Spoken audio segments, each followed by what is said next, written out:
안녕하세요. 가야대학교 초등특수교육과 여러분, 정서행동장애를 맡은 윤혜진입니다.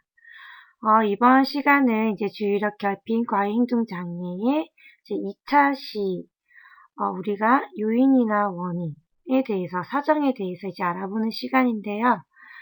이제 2차 시 수업이 끝나고 여러분들 좀 쉬셨나 모르겠네요. 자, 2차 시 수업도 시작해 보도록 하겠습니다.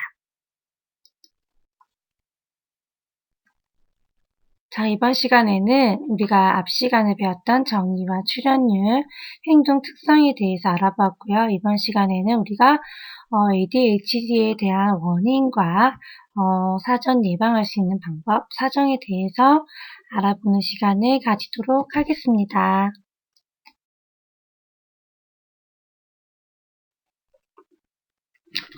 자, ADHD에는 다양한 원인이 있고요. 또 그에 맞는 예방할 수 있는 방법이 있습니다. 이러한 방법에 대해서 여러분들과 이번 시간을 통해서 한번 알아보도록 하겠습니다. 자, 우리가 ADHD에 대한 여러 가지 인지적이나 심리학적인 설명들은 앞에서 배운 게 있었는데요. 이제 거기서 우리가 나와 있는 강조되어 있는 것을 보며 각성 수준과 보상에 대한 민감성, 그리고 지연에 대한 혐오, 억제 기능과 실행 기능, 그리고 이중 경로 모형에 대해서 살펴볼 수 있습니다. 여기서 나오는 이제 각성 수준이라는 것은요, 경계나 자극에 대한 반응 강도나 속도를 말하는 겁니다. 여기서 이제 ADHD는 과잉각성이나 과소각성이 많은데요. 보통 ADHD 학생들은 이제 과소각성이 많이 나타날 수 있어요. 그래서 어때요? 여러 가지 과제에 대해서 느린 반응을 보이는 거겠죠. 그리고 우리 보상에 대한 민감성인데, 이제 어떠한 아이가 행동을 했을 때의 즉각적인 반응, 즉각적인 강화를 주어졌을 때 아이들이 이제 좋아한다고 많이 나와 있어요. 그러니까 아이들이 이런 여러 가지 보상에 대해서 되게 민감하게 반응한다라는 연구가 좀 많이 보고가 되고 있는데, 보통 우리 ADHD 학생들이 어때요? 자리에 잘 앉아있기가 어렵거나 과제 수행이 어렵다라고 우리 앞 시간에 배웠었죠. 그런데 아이가 학업 시간 중에 선생님이 주어진 과제를 완성을 하게 되었어요. 그럴 때는 다른 아이들 같은 경우에는 완성을 한 게 당연한 일이기 때문에 그냥 지나칠 수도 있겠지만 ADHD 학생들 같은 아동들 같은 경우에는 이렇게 자기가 과제를 완성하였을 때는 즉각적으로 강화를 해주기를 원한다는 거겠죠. 뭐 초등에 있는 아동들에게는 좋아하는 뭐 젤리를 준다든지 사탕을 하나 준다든지, 그리고 조금 더 큰 아동들에게는 이제 잘했다는 칭찬이 이제 그렇게 즉각적으로 이루어져야 된다는 거죠. 그래서 저희가 현장에서 선생님들이 잘못된 강화를 하는 경우가 있어요. 어때요? 이 한 ADHD 아동 같은 경우에는 자신의 이름이 불려지는 게 너무 큰 강화인 아이가 있는데, 이제 계속해서 자리 이탈을 하는데, 자리 이탈을 할 때마다 선생님이 땡땡아 하고 이름을 불러주는 거예요. 땡땡아 자리에 앉아야지, 땡땡아 이탈하면 안 돼 라고 선생님이 아이가 자리를 이탈할 때마다 즉각적으로 아이의 이름을 부르면서 앉으라고 지시를 하는 거죠. 그렇다면 이 땡땡이라는 아이는 어때요? 자리 이탈에 대해서? 그렇죠. 선생님에게 강화를 받은 거겠죠. 그러면 이 아이는 자리 이탈하는 행동을 어떻게 한다? 계속해서 하는 거죠. 이게 이 아이는 잘못된 행동이지만 선생님에게 자기가 한 행동에 대한 보상을 받는 거란 말이에요.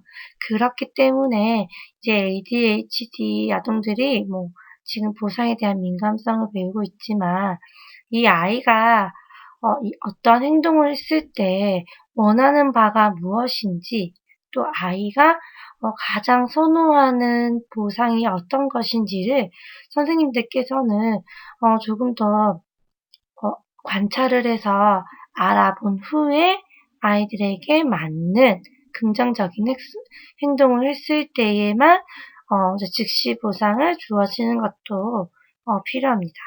그리고 이제 지연에 대한 혐오, 앞서 말했던 보상에 대한 민감성과 연결이 되는 부분이에요.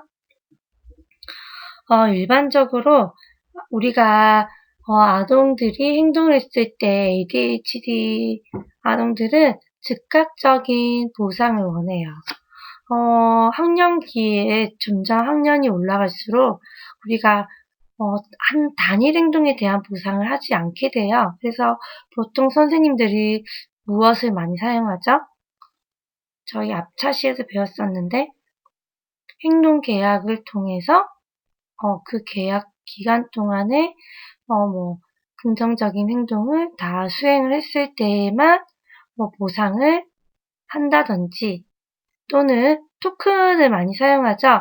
아이들 이름에 긍정적인 행동을 했을 때마다 하나씩 토큰을 붙여가면서 뭐 10장을 모았을 때 강화를 제공한다든지 이렇게 저희가 이제 아동이 학령기로 올라갈수록 즉각적인 강화를 잘 하지 않게 돼요. 너무 많기도 하고 그런데 ADHD 아동들은 이렇게 지연해서 보상하는 것보다 이제 즉시 보상하는 거를 훨씬 더 선호하는 게 어떻게 생각하면 보상보다는 이제 그 지연되는 계속해서 성공을 해야 되고 또 성공을 해야지만 얻을 수 있는 그 상황을 회피하고 싶어서 그럴 수도 있다는 거죠. 사실 ADHD 아동들이 과제를 하나 수행을 완성하는 게 되게 어렵다라고 우리 배웠어요. 그런데 이 하나의 과제를 완성하기도 어려운 아동에게 우리가 과제를 10개를 완성해야 된다라고 주어진다면 어때요? ADHD 아동 같은 경우에는 그 10개의 과제를 완성해야 된다는 부분에서 회피를 하고 싶을 수 있다는 거예요. 그래서 이게 보상이 지연이 되는 게 싫을 수도 있고 그게 여러 가지의 성공을 해야 되고 행동을 해야 되는 게 회피하고 싶어서 지연에 대한 혐오가 발생할 수도 있습니다. 그리고 우리가 보면 억제 기능과 실행 기능을 볼 수 있는데요. 이제 ADHD 아동들은 어떠한 행동을 계획하고 조직하고 이제 목표를 나아가기 위한 행동을 실현하는 등의 우리가 고차원적인 기술인 실행 기술이죠. 이러한 실행 기술에 대해서 많은 결여를 보이고 있습니다. 이 중에서 우리가 실행 기능 중에서 제일 중요하게 여기는 것 중 하나가 바로 억제하는 거예요. 우리가 이런 충동적인 행동은 하면 안 된다. 뭐 친구를 때리는 행동은 하면 안 된다. 이렇게 여러 가지 부분에서 규칙과 규범을 지키기 위한 억제하는 능력을 가지고 있어야 되는데 어때요? 우리 ADHD 아동에게는 이런 억제력이 많이 결여되어 있죠. 그렇기 때문에 또 실행 기능에 결여가 보일 수밖에 없어요. 우리가 지금 행동 억제를 하는 세 가지 능력 요소로서 보면 강화를 받은 적이 있거나 강화를 받을 가능성이 있는 반응을 억제하는 것, 그리고 효과가 없다고 판명된 반응을 중지하는 능력, 그리고 마지막으로 우리가 다른 자극에도 방해받지 않도록 작동하는 보호하는 능력이라는 거죠. 근데 우리 제일 처음에 나타나는 강화를 받을 가능성이 큰 강력한 반응을 억제하는 게 바로 ADHD에서 가장 심하게 결여되는 능력이고요. 또 어때요? 우리가 지금 하고 있는 행동이 효과가 없고 하면 안 되는 행동이라서 중지를 해야 되지만 중지를 하지 못하는 거겠죠. 그리고 마지막으로 어떠한 우리가 과제를 수행하고 있는데 옆에 친구가 다른 선생님에게 얘기를 하는데 이 아이는 방해를 받는 거예요. 억제하지 못해서. 그래서 다시 쳐다봐야 되고 참견을 해야 되고 이제 이런 부분에서 이제 우리가 아동들이 비언어적인 작업 기억이나 언어의 내재와 정서, 행동에 대한 동기나 각성에 대한 자기 조절 이런 여러 가지 재구성 능력이 부족하기 때문에 이제 우리 그 ADHD의 아동들이 억제 기능과 실행 기능이 좀 많이 미비하다라고 표현할 수 있어요. 그리고 마지막으로 우리가 살펴봐야 될 이중 경로 모형은 이제 이게 억제 기능과 실행 기능이 ADHD와 관련이 있다라고 하는 거면 이 안에서 우리가 실행 기능 결여에 대해서 또 지연 혐오에 대한 경로가 같이 상이하다라고 볼 수가 있는 거겠죠. 우리가 실행 기능 결여에 대한 경로로 주의력 결핍을 들었다면 이게 연결해서 지연 혐오에 대한 경로로 이제 과잉 행동이나 충동성이 나타날 수 있기 때문에 이러한 부분은 이제 뇌회로가 같이 상이하게 관여하고 있다라고도 연구가 되어지고 있습니다. 아직까지 제가 목소리가 좀 많이 돌아오지 않아서 지금 조금 녹음하는 게 불편하기도 한데 여러분들 들으실 때도 조금 불편하시죠?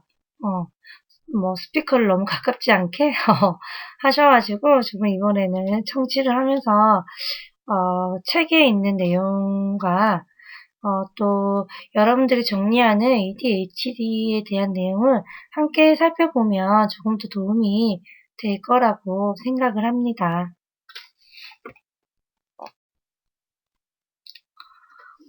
이제 여러분들이 여기서 봐야 되는 부분이 바클리 모형의 도식이에요.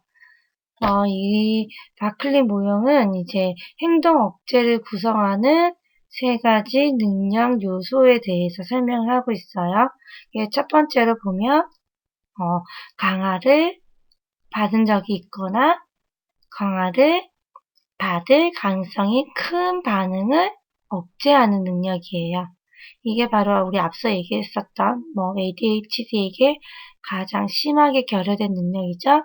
두 번째는 이미 진행 중이지만 효과가 없다고 판명된 반응을 중지하는 능력.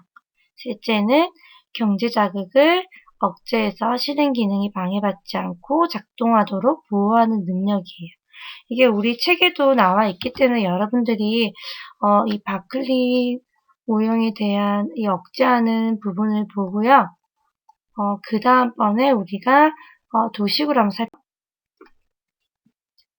이렇게 행동 억제에 대해서 우리가 일어날 수 있는 반응에 대해, 현재 진행 중인 반응에 대해, 간섭에 대한 이제 통제와 억제에 대해서 작업 기억과 언어의 내재와 정서, 동기, 각성에 대한 자기조절, 재구성으로 이제 원인을 보고 운동 통제 체계나 목표 지향적 행동에 대해서 연결되어 있는 도식을 여러분들이 살펴볼 수 있어요. 여기서 작업 기억은 이제 비언어적이라고도 하는데요. 기억이라고도 하는데 이제 정보를 마음속에 이제 온라인 상태로 유지시켜주는 기억 체계의 일부예요. 그래서 뒤에 올 수 있는 반응을 통제하는데 사용이 됩니다. 여기에는 감각과 운동 반응 표상과 또 과거 감각 경험의 이미지를 마음속에 불러일으키는 능력도 포함이 되어져 있습니다. 그러면 옆에 있는 언어의 내재화를 한번 살펴볼까요? 언어의 내재화는 언어적 작업 기억으로도 간주할 수 있고요. 이것은 행동 지침으로 내재화된 규칙과 지시를 마음속으로 생각할 수 있게 해줍니다. 그리고 정서, 동기, 각성인데 각정이라고 적혀있네요. 각성에 대한 자기조절은 정서와 동기를 조절할 수 있게 해주는 이런 처리 과정들이 포함이 되어 있고요.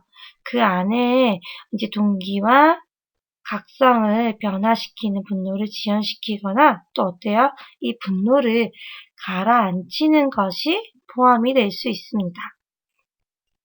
마지막으로 재구성은 우리가 이제 재구성을 통해서 언어적 또 비언어적 정보들을 분석하고 또 이러한 언어나 비언어적인 정보들을 통합하고 해체하고 재조합할 수 있는데 이러한 재구성은 새롭고 우리가 창조적인 행동 그리고 이런 여러 가지 모든 통합, 해체, 재조합의 행동들을 할 수 있게 해주는 겁니다.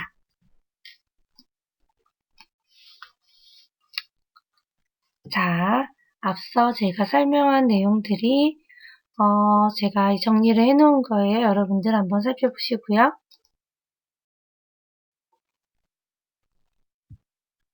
이제 ADHD의 원인에 대해서 살펴볼 거예요. 우리가 이제 신경학적 요인이나 유전적 요인, 그리고 출산 합병증과 태아기 요인과 또 뭐 심리 사회적 요인과 기타 요인으로 나눠서 살펴볼 수 있는데요.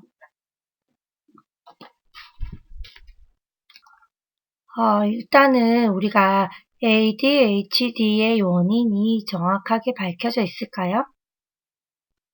밝혀져 있지 않다는 게 더 중요한 내용일 거예요. 아직까지 정확한 원인이 밝혀지지 않고 있기 때문에 우리가 이렇게 여러 가지 요인에서 ADHD가 발생할 수 있다라고 지금 생각을 하고 있고 연구를 하고 있어요. 우리가 이런 신경학적인, 생물학적인 요인에서 보면 이제 유전적인 뇌 손상과 뇌 기능 이상 그리고 신경학적으로 봐도 신경 전달 물질에 대한 이상 등의 원인 또 우리가 심리 사회적인 요인에서는 아동을 둘러싼 환경과 또 그에 관련된 위험 요인이죠. 어떤 게 있을까요? 부모의 양육 방식과 가족에 대한 태도가 여기에 들어가겠죠? 그리고 기타 요인에는 여러 가지 식이요법이나 환경 속에 있는 중금속 중독 등의 원인들로 이렇게 나눠서 볼 수 있는데, 이거를 여러분들이 하나씩 나눠서 살펴보기에는 중요하기도 하지만 우리가 다음 시간에 할 수 있는 중재 부분에 조금 더 포커스를 맞추기로 하고 한번 가볍게 살펴보도록 하겠습니다. 우리가 유전적으로 접근은 어때요? 가족의 장애 요인이 유전에 기인한다는 가족력이나 신경적인 손상, 또 유전자 정보 동의에 대한 요인에 우리가 초점을 많이 맞추고 있습니다.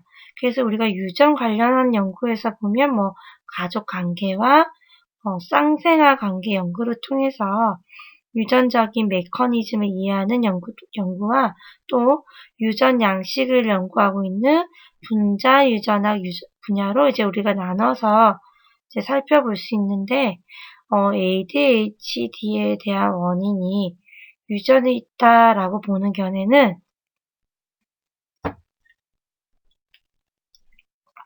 가족력 연구에서 많이 보고 있어요. 이 가족력 연구는 많은 이런 연구를 통해서 ADHD 아동의 가족들이 ADHD를 비롯한 여러 가지 병리적인 증상을 나타내는 비율이 평균보다 높게 나타났다는 것을 알려주고 있습니다. 이 말은 이제 ADHD 아동의 부모에게서도 과잉 행동이라든지 사회병리, 또 알코올 중독, 사회 전환 장애 등에 대한 빈도가 높게 나타나고 있다라는 연구 결과가 있어요. 그래서 ADHD 아동의 20%에서 30%가 이런 ADHD와 비슷한 문제를 가진 부모나 형제, 자매가 있다라고 연구되어져 있습니다. 그리고 또 우리가 이런 과잉행동 학생의 형제, 자매가 같은 ADHD로 진단될 확률이 일반 학생들보다 몇 배가 높을까요? 2배나 높게 나타난다고 계속해서 연구가 되어져 있어요. 그리고 우리가 이 쌍생아 연구에서도 이제 유전 가능성이 많이 확인이 되어지고 있는데요. 쌍생아 연구에서도 과잉 행동과 이런 주위 산만 요인이 어때요? 한 50% 정도의 유전적 요인으로 존재하고 있다라고 밝혀져 있고요. 쌍둥이 중 한 명이 이제 ADHD가 나타날 때 다른 한 명이 ADHD가 나타날 확률이 어때요? 이란성보다는 일란성 쌍생아에게 훨씬 더 높게 나타난다라고 연구되어져 있어요. 그렇다면 이러한 연구 결과가 어떠한 것을 보여주고 있나요? ADHD가 후천적인 환경보다는 어때요? 유전자를 통해서 유전될 수 있다라는 가능성을 보여주는 연구겠죠. 하지만 이제 이러한 쌍생아 연구 결과가 100% 일치하지 않기 때문에 ADHD를 유전만으로는 설명하기가 어렵습니다. 그리고 우리가 살펴볼 분자 유전학 분야에서는 이제 2개의 유전자가 과잉 행동과 관련이 있다라고 지금 보고 있어요. 여러분들도 이러면 염색체 검사 해보실 건가요? 하나는 이제 11번 염색체에 DRD4라는 유전자가 이제 신호를 받아들이는 유련의 활동을 억제하는 이제 도파민 수용기 정보를 가지고 있는데 이 부분에 문제가 있다라는 거겠죠? 그리고 또 하나는 DTA1이라는 유전자가 이제 이렇게 나온 도파민 수송과 관련이 되어 있는데 이 부분에 문제가 생기면 ADHD가 발생할 수 있다라고 얘기를 해요. 이 결과는 이제 ADHD가 도파민 이상과 관련이 있기 때문에 우리가 전두엽을 비롯해서 뇌의 연합피질 영역에 이상이 있다는 가설과도 일치한다는 겁니다. 최근에 우리 퍼스트 게노 프로젝트에 따라서 우리가 ADHD의 원인을 추정하는 이제 특정 유전자를 밝히려는 연구가 많이 진행이 되고 있는데, 우리가 이렇게 도파민에, 문제가 있으면 ADHD가 발생한다고 해서 보통 학교 현장에서 ADHD 아동들은 무엇을 하고 있죠? ADHD 약을 복용하고 있는 경우가 많아요. 그래서 이 약의 종류가 요즘에는 참 많이 다양해졌는데, 아동이 약물을 복용함으로써 변화되는 행동과 또 그 약물과 함께 병행하는 행동치료에 요즘에는 많이 포커스를 맞추고 있는데, 이렇게 그래도 우리가 분자 유전학을 통해서 아동에게 맞는 약, 그런 약물도 많이 이제 개발이 되고 있는 상태입니다. 그리고 우리가 일반적인 뇌 손상이라고 하면 임신 중에 산모가 이상이 있었다든지 출생할 때에 입었던 미세한 뇌 손상, 그리고 출생 후에 고열이나 감염, 독성 물질이나 대사장애, 외상 등으로도 발생할 수 있다라고 이제 연구가 되어지고 있어요. 그래서 ADHD의 원인 중에 임신과 출산 합병증과 관련이 있다라고 주장한 연구도 있지만, 아직 이러한 연구 결과가 일관성 있게 나타나지는 않기 때문에, 정확하게 임신과 출산 합병증에 관련이 있다라고 주장하기는 어렵고요. 반면에 조산화 또는 체중 미숙아에 대해서요, 연구를 살펴보면 유아들이 이제 주의력에 문제를 보이거나 과잉 행동이나 충동성을 나타낼 가능성이 높다는 연구는 나와 있어요. 그리고 여러분들은 이제 앞으로 결혼을 하고 출산을 할 수 있는 가능성이 높기 때문에 임신 중에 대한 음주와 흡연도 발달장애 위험을 증가시킬 수 있다라고 보고가 되고 있죠. 또 그 중에서 우리가 제일 중요한 게 뭔가요? 임신 중 음주가 이제 유아의 활동성이나 주의력 결핍, 이제 우리가 과제를 조직하는 실행 기능에 대한 부족에 관련이 있다는 것을 많은 연구에 대해서 밝혀져 있지만, 아주 ADHD 간의 상관관계를 입증하는 증거는 아직까지는 없어요. 그렇기 때문에 여러 가지 연구가 아직 활발하게 진행 중입니다. 그리고 우리가 ADHD의 원인을 뇌 손상으로 보는 견해에서는 뇌의 특정 부위 손상이나 기능 이상에 초점을 많이 맞춰서 접근을 해요. 그래서 우리가 어때요? 주의 집중을 조절하는 데 영향을 미치는 전두엽. 전두엽은 언제 발달하죠? 청소년기 이전에 발달하는데, 이 전두엽 명령에 뇌 손상이 있게 되면, 우리가 주의 집중과 집행 기능, 운동 기능에 문제가 발생한다라고도 나와 있어요. 그리고 뇌의 생물학적으로 발달이 지체가 되는 거겠죠. 전두엽이 청소년기까지 성숙을 해야 되는데, 이렇게 전두엽이 성숙하지 못했을 경우에 또 ADHD의 특징이 우리가 충동성이나 부주의가 나타날 수 있다라고 또 볼 수가 있는 거예요. 그리고 여러 가지 우리가 신경 전달 물질에서 지금 중요하게 보는 게 어떤 거죠? 도파민이죠.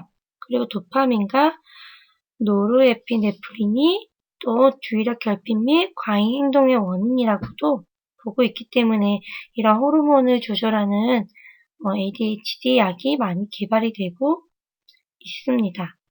하지만 아직까지는 연구 결과가 일관성을 보이지 않기 때문에 앞으로 더 많이 검증되고 연구가 되어야 되는 부분이고요. 이제 우리가 네 번째로 살펴볼 부분이 심리 사회적인 요인이에요.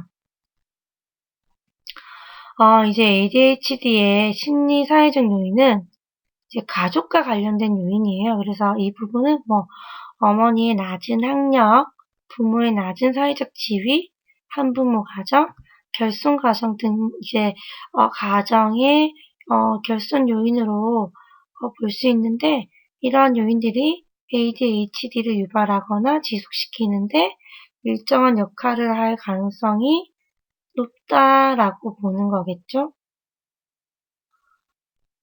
우리가 그 쌍생아 연구를 통해서 보는 게, 한 아이는 이제 긍정적인 부모 밑에서, 또 한 아이는 이제 부정적인 정서 상태를 가진 부모 밑에서 이제 자라난 후에 ADHD가 어떤 연령인 관련이 있느냐를 봤을 때에 이제 부정적인 정서 상태와 원만하지 못한 부부관계를 통해서 속에서 자란 아동이 ADHD의 확률이 높았다라는 연구를 통해서 또 그 심리 사회적 요인을 많이 살펴보고 있고요.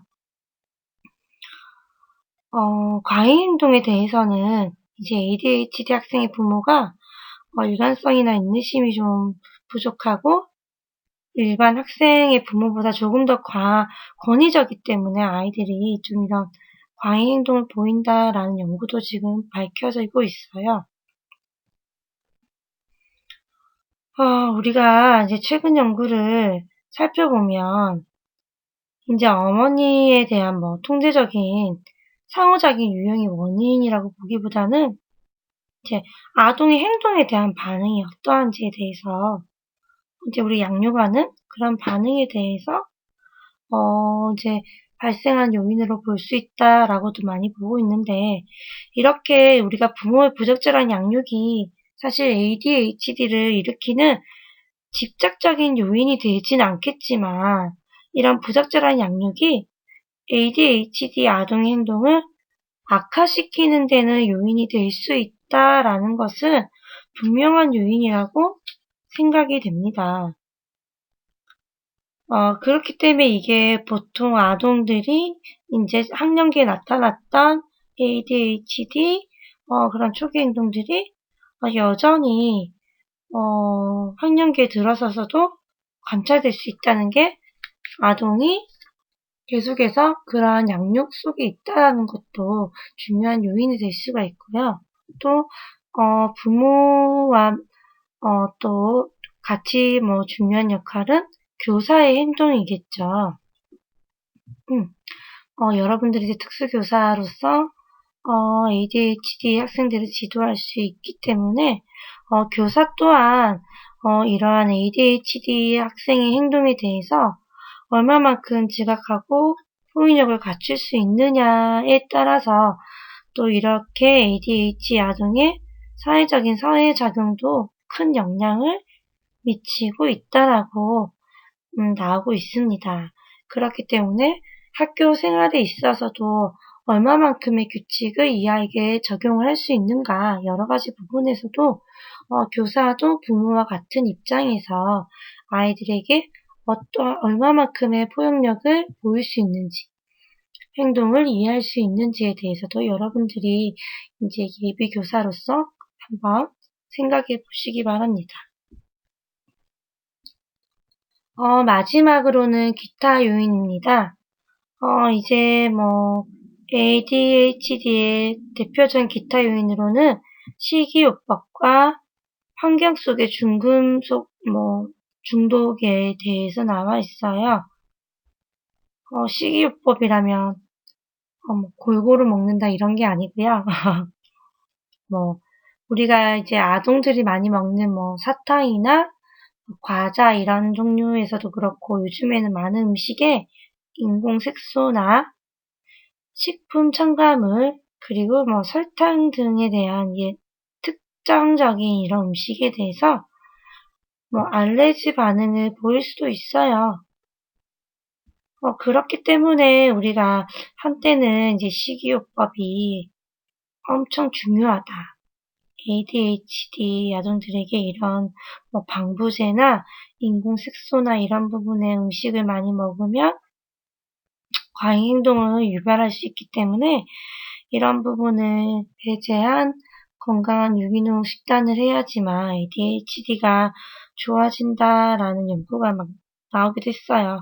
그리고 당분 섭취를 많이 하게 되면 학생에게 과잉 행동을 일으키고 조직력을 결여한다라는 논문도 막 나오고 연구가 많았지만, 사실 이러한 주장은 계속해서의 연구로 입증이 되지 못했기 때문에 크게 영향이 있다 없다라는 것을 좀 보기는 어려워요. 근데 여러분들도 알레르기를 가지고 있을 수 있겠지만, 보통 우리가 장애를 가진 아동들이 조금 더 민감한 부분이 있어요. 그렇기 때문에 이런 특정 음식물에 예민한 일부 학생들에게만 이런 영향을 미칠 수 있다라고 이제 나오고 있고요. 그리고 또 다른 견해는 환경 속에 들은 수은이나 합성분이 또 ADHD의 원인으로 보는 거예요. 사실 납에 노출된다는 것은 ADHD뿐만 아니라 모든 부분에 매우 위험하다는 것은 여러분들도 알고 있는 사실일 거예요. 납성분을 많이 섭취하게 되면 어때요? 생물학적인 기능과 또 인지 기능 또는 행동 등에도 치명적인 장애가 발생할 수 있어요. 근데 이제 우리가 여러 가지 연구를 통해서 보면 이제 납이 많이 중독된 학생일수록 과잉 행동이 많이 나타난다라고 또 보고를 하고 있기 때문에 이 부분도 여러분들이 또 중요하게 봐야 되는 부분이겠죠? 나비라는 것은 아주 소량이라도 학생에게 많이 나쁜 영향을 미칠 수가 있어요. 그렇기 때문에 우리가 사용하고 있는 물건과 음식, 그리고 식기나 여러 가지 부분에서도 주의를 기울일 부분이 있지만, 사실 이 여러 가지 부분에서도 어때요? 아직까지는 명확한 결론을 내리기는 어렵겠죠? 지금까지 우리가 숱하게 많은 연구자와 전문가가 ADHD의 원인을 밝혀내기 위해서 노력하고 있지만 아주 명확한 정확하게 원인을 밝히지는 못하고 있어요. 그래도 이렇게 밝혀진 ADHD에 대한 원인을 우리가 살펴보면 이런 신경학적인, 유전적인, 출산과 관련해서 또는 사회적인 영향을 복합적으로 받았기 때문에 ADHD 증상이 났을 거라고 추정은 할 수가 있습니다. 자, 지금까지 제가 말했던 부분에 대한 원인입니다.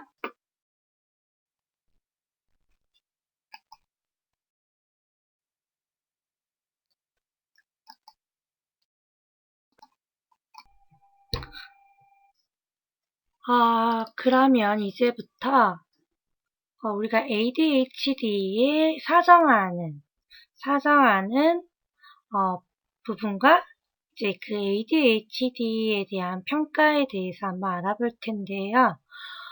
이제 아무래도 ADHD가 우리가 이 다양한 정서행동 장애의 복합적인 역량을 가지고 ADHD가 발현하는 경우가 많기 때문에 이제 이런 ADHD 평가는 생물적인 부분, 그리고 신경, 심리적, 그리고 사회적인 요인의 여러 가지 상호작용을 이제 고려해서 평가를 해야 되기 때문에 이런 다양한 요인들을 평가할 수 있는 평가 방법이 함께 사용이 되는 부분이 이제 많이 많다고 표현을 하면 되겠죠?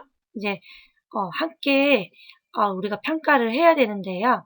이제 여기서 이제 우리가 생물적인 요인은 이제 학생의 이제 신체 상태, 발육 상태나 그런 부분을 살펴볼 수 있고요. 또 그리고 그 아동의 유전적인 부분, 그리고 또 그 외에도 생물적으로 이제 그런 요인에 이제 발생할 수 있는 위험 요인을 평가적인 부분에 넣어야 되고요. 그리고 신경 심리적 요인에서는 이제 그 아동의 우리가 신경 심리학적 발달하는 그런 히스토리와 또 그런 우리가 뇌나 중추신경계에 발달하는 그런 부분도 함께 평가의 요인에 들어가야 돼요.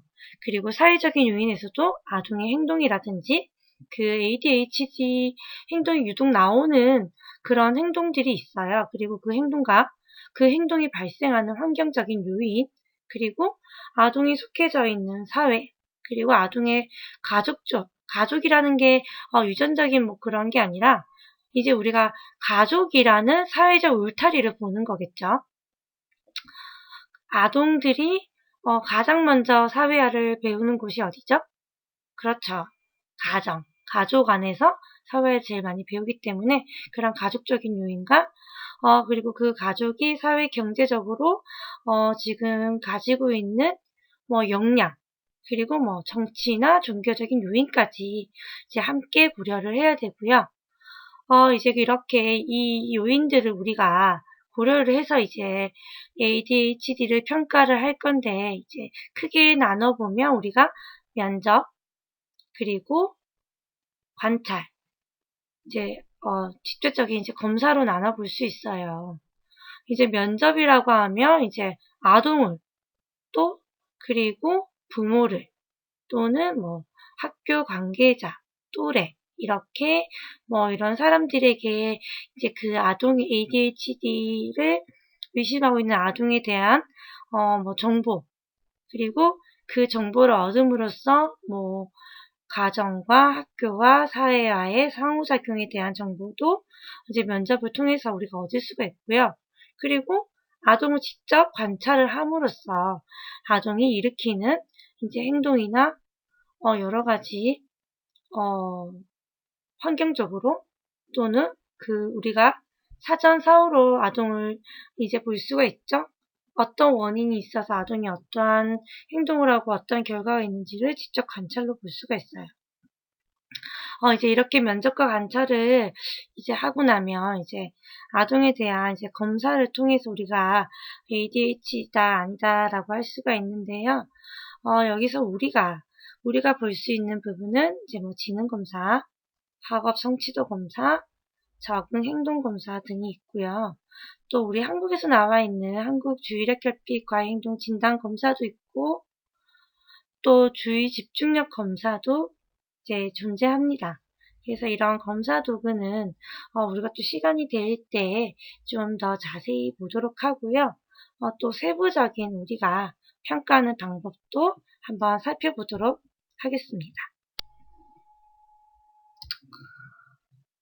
제가 앞서 우리가 대면 수업 때도 제가 알려드렸었는데, 우리가 이 정서행동 장애 아동들이, 대부분, 우리가 이제 그 장애에 대한 뭐 경하다, 중하다, 뭐 이런 부분에 있어서 조금, 다른 장애 영역보다 모호한 부분이 있다라고 제가 말씀을 드렸는데요. 그것 또한, 보면, 우리가 이제 그 사정하는 평가 도구 자체가 질문지. 제가 질문지는 어떤 게 있다고 했죠? 어떤 영향을 끼친다고 했죠? 개인적인 의견이 많이 반영이 될 수 있다고 했죠. 우리가 뭐 생각하는 지능검사라든지, 예를 들어 시각이나 청각처럼, 내가 가지고 있는 청력의 뭐 정도라든지 이렇게 명확하게 장애 정도를 이제 구분할 수 있는 게 아니라 질문지라는 평가 도구를 사용하게 되었을 때는 이제 그 질문지를 작성하는 사람의 뭐 교육적인 소신과 행동에 대한 그 개인적인 견해에 따라서 결과가 많이 달라질 수 있기 때문에 또 이런 부분이 조금 조심스럽기도 합니다. 이 ADHD에 대한 평가 도구도 이제 질문지형 평가 도구가 좀 많이 있어요. 그래서 뭐 활동이나 뭐 여러 가지 상황에 대한 부분에서도 지금 여기 나와 있는 7가지가 다 질문지형인데 이제 교사가 또는 부모가 그리고 아동이 지금 하고 있는 뭐 약놀이나 뭐 훈련 그리고 이런 중재에 대한 효과를 측정하는 부분에 대해서도 이제 질문지를 통해서 이제 우리가 많이 사용을 하고 있기 때문에 이런 질문지를 답할 때에는 우리가 그래도 정확하게 아이가 어떤 상황에서 얼마간의 행동을 했고 또 어떻게 행동을 했는지에 대해서도 좀 명확하게 이제 표기를 한 다음에 우리가 질문지에 대해서 이제 평가를 할 수 있는 부분이 있어야 된다는 것만 여러분들이 기억하고 있으면 될 것 같습니다. 이제 세 번째로는 신경심리평가 도구인데요. 이 신경심리평가 도구는 이제 우리가 학교나 가정에서 평가하는 도구가 아니고 이제 소아정신과, 의학적인 부분에서 이제 평가를 하는 도구예요. 우리가 첫 번째 나와 있는 TOVA도 이거는 우리가 주의력 테스트라고 하는데요. 이제 보통 한 4세에서 우리가 이제 많게는 80세까지 이제 우리가 이 주의력 테스트를 하는 건데 이제 얼마나 우리가 뭐 억제나 통제에 대해서 이제 우리가 가질 수 있는지 그런 부분에 있어서 우리가 이제 ADHD에 대한 이제 평가를 이제 우리는 이제 할 수 있는 부분이고요. 이제 두 번째로 나와 있는 GDS도 이제 우리가 고등 진단 시스템의 사용으로 우리가 아무래도 이제 전통적인 이제 우리가 그런 적응 행동 조치랑 비교를 해서 이제 우리가 ADHD를 평가하기 위해서 나와 있는 이제 시스템이에요.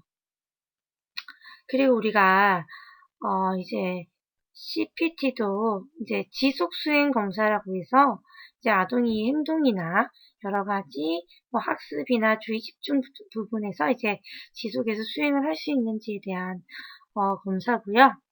이제 계층적 주의력 수행 검사나 이제 우리가 ADS죠. 한국형 주의력 장애 진단 시스템 이런 부분에서도 이제 우리가 의학적인 부분에서도 이제 같이 평가를 해서 아동에게 아무래도 본인의 아동의 판단에 따라서 이런 행동을 계속 지속해서 수행할 수 있는지